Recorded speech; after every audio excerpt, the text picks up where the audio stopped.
Ya Tuhan, siramilah kami dengan anugerah-Mu, supaya setiap percik air yang menimpa kami menolong kami untuk memahami betapa luas, betapa lebar, betapa dalam, betapa panjang kasih Kristus itu. Nyatakanlah isi hati-Mu kepada kami ketika kami membaca Alkitab dan merenungkannya. Sebab itu akan menjadi firman-Mu yang bekerja di dalam diri kami dan membentuk kami menjadi seperti yang Engkau kehendaki.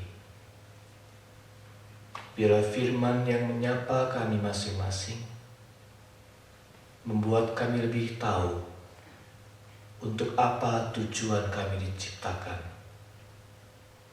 di dalam dunia ini. Terima kasih Bapa. Roh Kudus, tolonglah kami. Di dalam nama Tuhan Yesus kami berdoa. Amin. Saudara, kita membaca Yunus pasal 2, melanjutkan minggu lalu. Kasih Tuhan akan kita lihat melalui kitab Yunus, dan hari ini kita akan melihat kasih yang menjangkau. Yunus pasal 2 ayat 1-10. Mari kita baca sambil berdiri.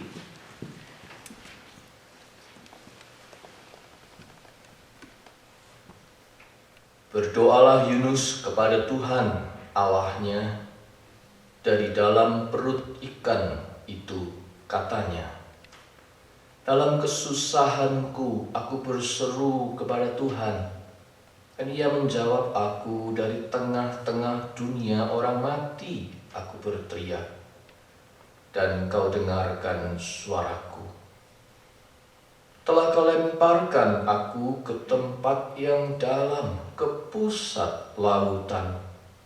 Lalu aku terangkum oleh arus air. Segala gelora dan gelombang-Mu melingkupi aku. Dan aku berkata, aku telah terusir dari hadapan mata-Mu. Mungkinkah aku memandang lagi bait-Mu yang kudus? Segala air telah mengepung aku, mengancam nyawaku. Samudra raya merangkum aku, lumut lautan membelit kepalaku di dasar gunung-gunung. Aku tenggelam ke dasar bumi.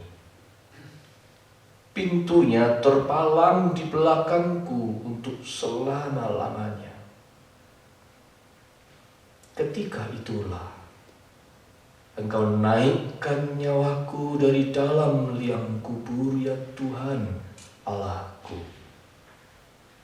Ketika jiwaku letih lesu di dalam aku, teringatlah aku kepada Tuhan, dan sampailah doaku kepadamu ke dalam bait-Mu yang kudus.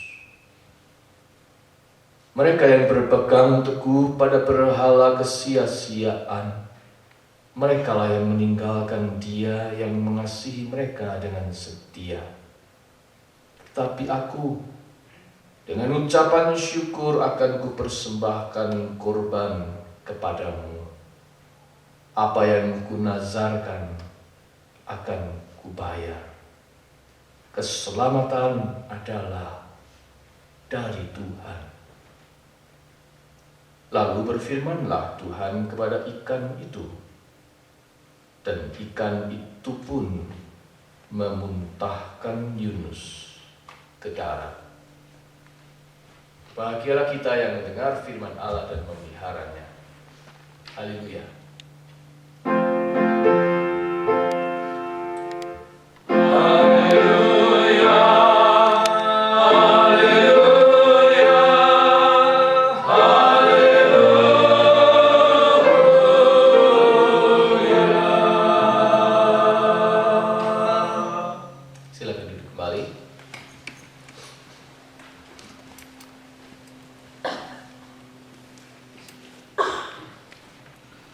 Saudara-saudara, di majalah Media Indonesia early February 2013 ini dimuat kabar dan foto dari seekor ular piton yang besar sekali di daerah Kelapa Gading, Jakarta, yang rupanya sedang istirahat dengan perut besar sekali. Diduga dia habis memangsa manusia. Mungkin karena banjir ya. Sesudah itu kemudian ular piton keluar. Anda bisa baca itu di media. Aneh-aneh memang fakta di dunia ini. Dunia ini memang mengenal realitas aneh, yaitu manusia berada di sebuah tempat yang tidak jamak, tidak biasa. Di perut ular, di gua persembunyian, di makam bawah tanah, di truk sampah, di rawa-rawa, di kandang babi, dan lain sebagainya. Ada kejadian-kejadian manusia ada di tempat-tempat aneh seperti itu. Bahkan ada orang yang punya pengalaman pernah berada di tempat-tempat yang tidak lazim, dalam arti seram, mengerikan, mengguncang jiwa, membuat shock, dan tempat itu sama sekali tidak manusiawi. Hein Ngor adalah seorang dokter yang pernah berada di tempat tawanan tentara Viet Cong di Kamboja. Dan dia menulis sebuah buku yang diberinya judul Neraka Kamboja. Dia keluar hidup-hidup dari tempat itu.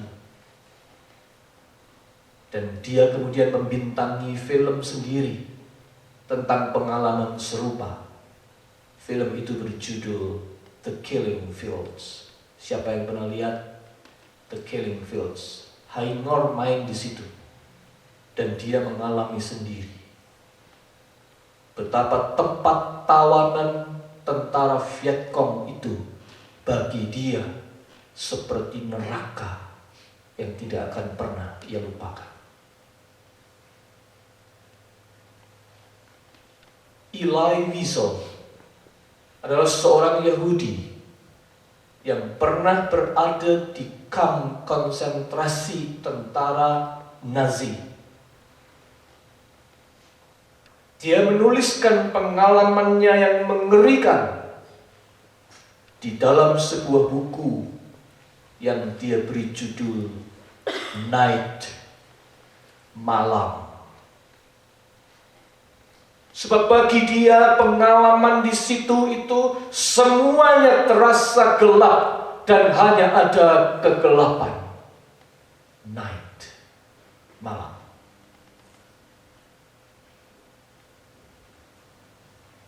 Saudara, Yunus terbilang satu di antara manusia yang pernah berada di tempat yang tidak lazim itu.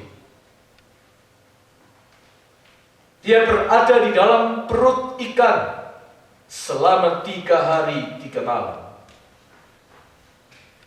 Oh, mungkin karena sudah sering cerita ini dikemas sebagai cerita sekolah minggu yang menarik, kita tidak terlalu melihat keseramannya. Juga di dalam cerita-cerita itu, Yunus pasal 2 sering dilewati. Dari 1 orang langsung lewat 3. Padahal, Yunus pasal 2 itu melukiskan ketika Yunus berada di dalam perut ikan itu. Dia merasa begitu seram. Dia merasakan betapa dia dilempar ke tempat yang sangat dalam. Ayat 3. Dia dilingkupi dan dikepung oleh arus dan gelombang air di pusat lautan. Ayat 3 juga. Lumut lautan membelit kepalanya. Ayat 5. Seakan-akan dia sudah begitu dekat dengan kematian. Dari tengah-tengah dunia orang mati aku berteriak, katanya di ayat 2. Telah terusir aku dari hadapan matamu. Mungkinkah aku memandang lagi bait-Mu yang kudus? Ayat 4. Ketika itulah engkau naikkan nyawaku dari dalam liang kubur. Tempat itu baginya seperti liang kubur. Ayat 6. Di situ Yunus tidak melihat apa-apa. Seram. Bau amis, anyir, campur aduk, ngeri, kiri kanan berlendir, sendirian, gelap seperti liang kubur. Tidak ada cahaya. Dia mungkin berkata dalam hati, aku bermaksud lari menjauh dari Tuhan. Sekarang aku benar-benar merasa semuanya memang jauh, termasuk jauh dari Tuhan. Masih adakah harapan? Inikah yang namanya kematian? Itulah perasaan Yunus ketika dia berada di dalam perut ikan, tempat yang tidak jamak itu.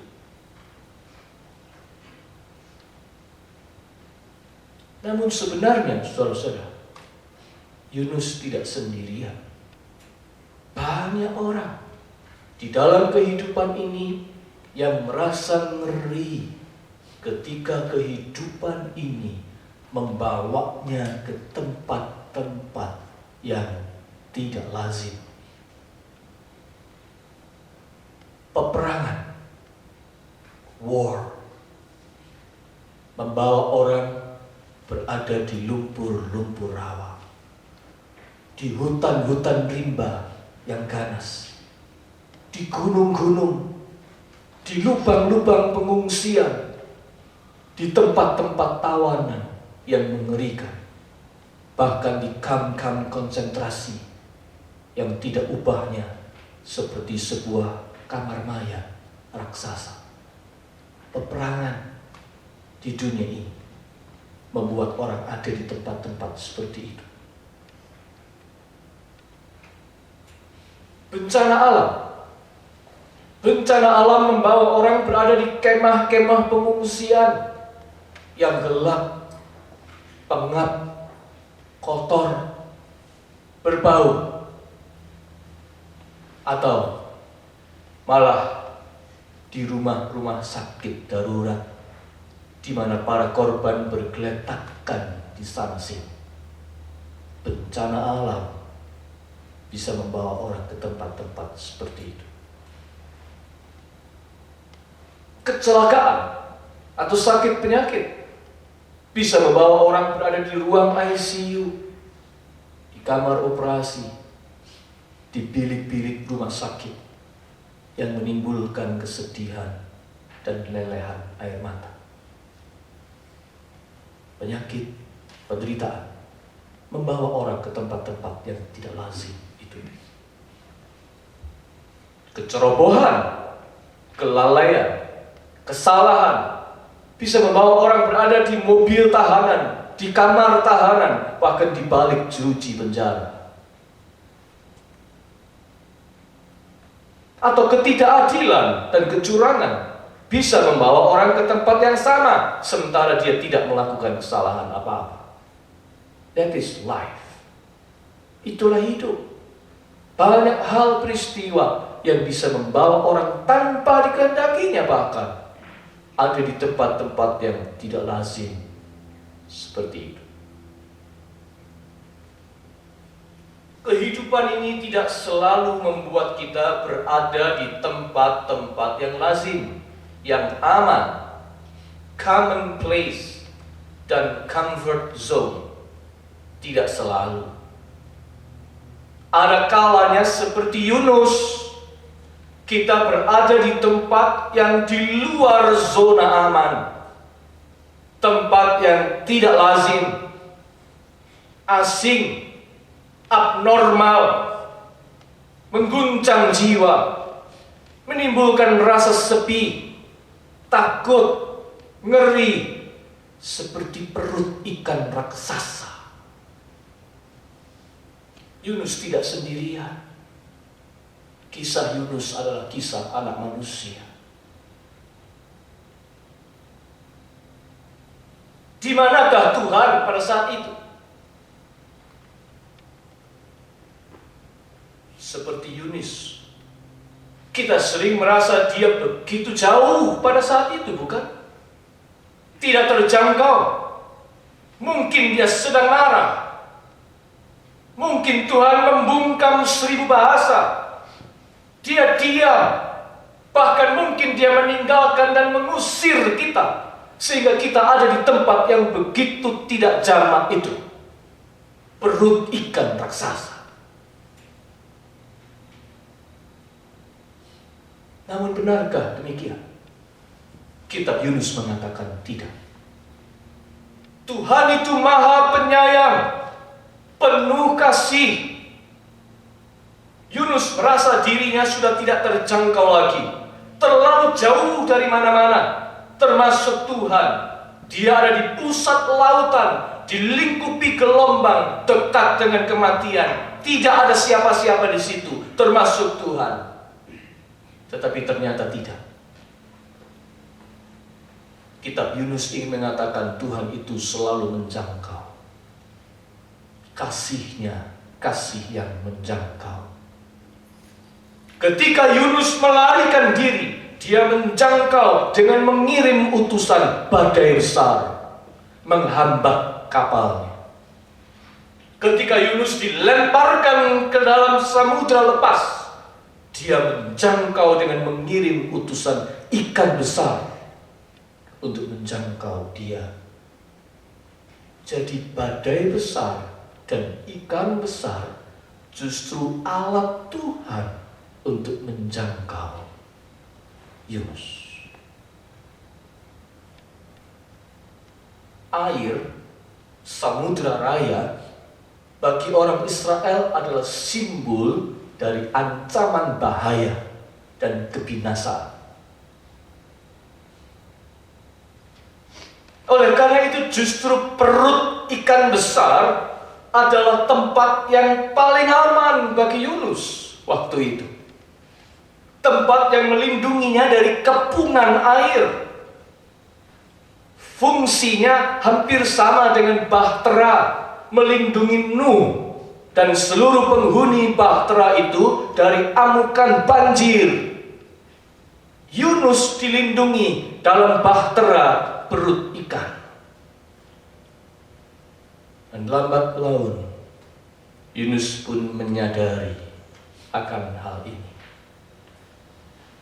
Di pusat lautan, di tengah samudra, dia justru aman dalam lindungan Tuhan melalui perut ikan besar.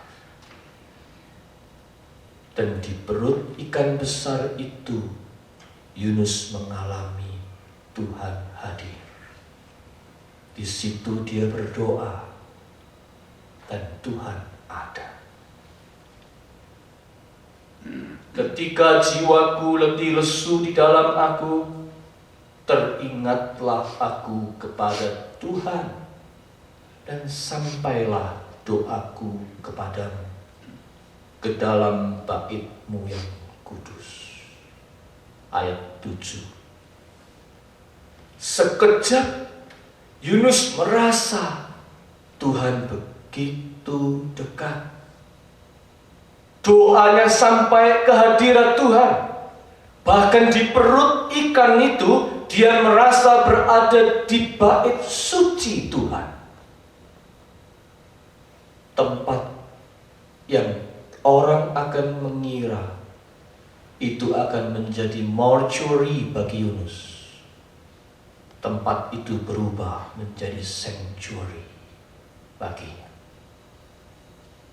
Di situ dia menemukan hadirat Tuhan.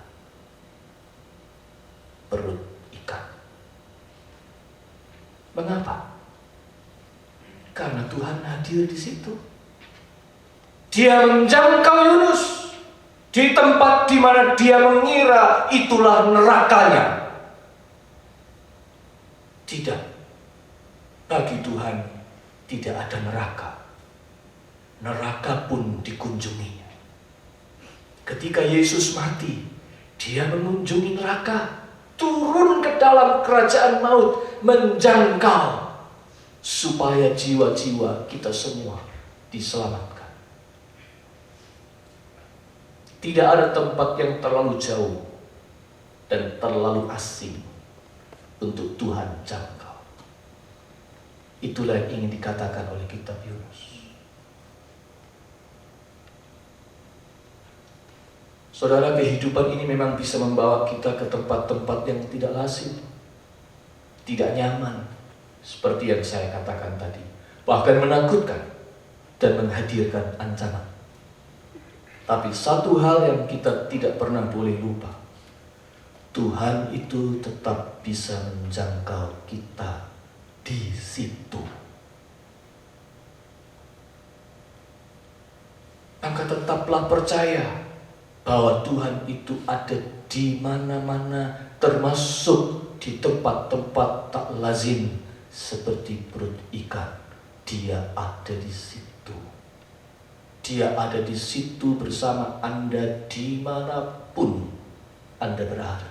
He's only a prayer away. Dia hanya sejauh sebuah doa.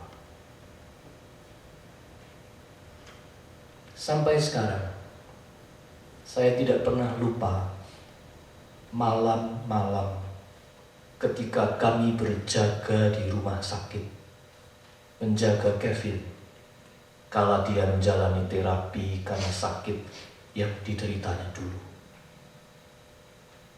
Rumah sakit sudah menjadi rumah kedua bagi kami. Tempat huni yang tidak lazim. Hari-hari kami mondar-mandir di situ.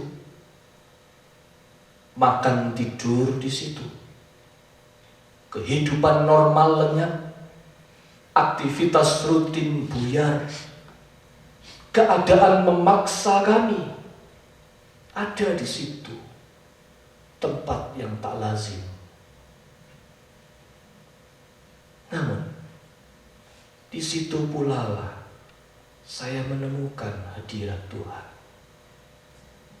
Malam-malam berjaga di rumah sakit itu menjadi malam-malam saya dan istri saya membisikkan doa, berkeluh kesah, teduh, berserah, meminta, percaya, gelap tapi tenang, hening, dan firman-Nya terasa begitu menyapa. Saya tidak pernah lupa malam-malam itu. Saya tahu waktu itu Tuhan hadir.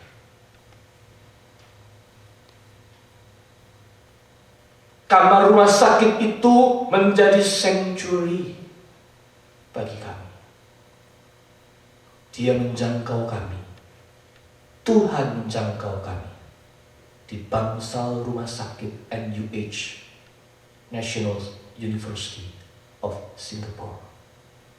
Kami tidak minta ada di situ, tapi hidup membawa kami ke sana. Dan kami tahu Tuhan menjangkau kami di situ. Tuhan itu Tuhan yang menjangkau. Itulah yang ingin dikabarkan dalam pemberitaan Injil, bukan? Oleh karenanya kita kenal istilah reach out. Menjangkau jiwa. Menjangkau jiwa baru. Hanya sayangnya kata reach out ini sudah banyak bergeser artinya. Diartikan yang dijangkau itu orang-orang dari gereja lain. Orang-orang yang bermasalah di gerejanya. Orang-orang Kristen yang gampang dihasut, pindah gereja, dibeli dengan iming-iming. Itu arti reach out. Padahal itu sama sekali lain. Pendeta Daniel Alexander dari Irian Jaya baru saja mengingatkan kita akan tugas utama dari gereja. Bukan mengkristenkan orang. Bukan membawa orang ke gereja. Tetapi menjangkau orang di tempat di mana mereka berada. Sopir taksi, tukang becak, penjual bakso, pemulung, orang sakit di rumah sakit, penghuni panti, penghuni pusat rehabilitasi yang ada di kamar dan di ranjangnya, penghuni penjara, anak di desa yang tidak bisa sekolah, dan lain-lain. Semua orang di tempatnya masing-masing itu yang perlu dijangkau. Karena Tuhan itu Tuhan yang menjangkau orang di tempat mereka berada. Itulah misi reaching out. Kita perlu menjangkau mereka supaya mereka tahu Tuhan ada di tempat di mana mereka berada. Saudara, kalau kita percaya pada Tuhan yang kasihnya menjangkau, maka kita juga harus pergi menjangkau, bukan? Menjangkau orang dengan doa-doa syafaat kita. Itu pun menjangkau. Menjangkau orang dengan kunjungan, hadir di tempat di mana dia berada. Menjangkau, melewati dukungan pada kita, mendukung dana untuk pelayanan, supaya pelayanan itu menjangkau. Dengan tulisan, supaya tulisan kita menjangkau dan menyapa orang yang jauh dari kita.